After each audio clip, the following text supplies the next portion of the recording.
In 2020, the Seahawks special teams unit was one of the best in the NFL with a trio of specialists that includes a Pro Bowler.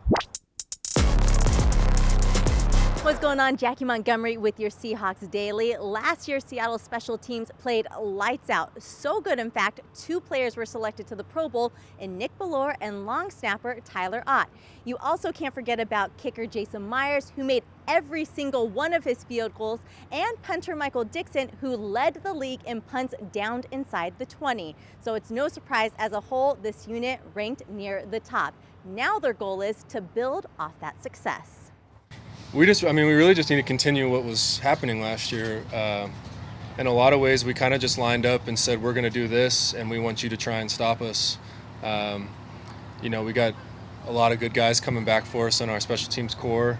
You got Izzo coming back, special teams coordinator this year, bringing his experience as a player and as a coach, one of the special teams greats, coming back and showing guys how to do it as a player and as a coach now. And just keeping the mentality from last year, competing with each other, having fun doing it on special teams, bringing the energy.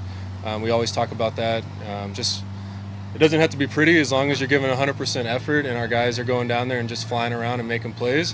That's how good stuff happens on special teams.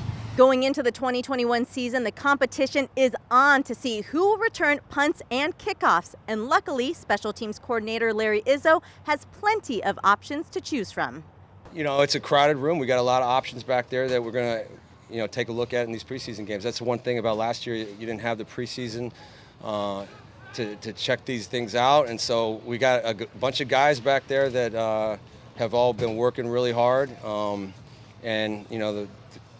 be interesting for us to see who comes out of that group. DJ, we're excited about what he brings to the table as both punt and kickoff returner. Freddie Swain's back there working in there. Anxious for Dwayne to get into the mix. But whoever it is that gets back there, they're going to be, number one, they're going to protect the ball.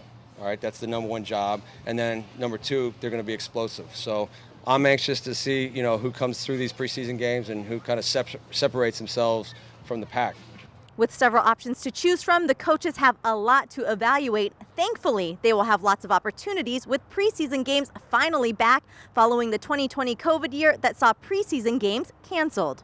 It's really important. Obviously, they're out there competing right now on the practice field for those opportunities, and then, in the game, there'd be limited opportunities, but you want to take advantage of each one because they're competing for roster spots here. They're trying to carve out roles for themselves in our phase, which will help them, stick on the roster. And so, that's the great thing about training camp here is it's an open competition. Everybody's out here, working hard to understand what we're looking for, and then it's going to create opportunities for them, the better they do, so that they can show up in the game, and take advantage of it, hopefully.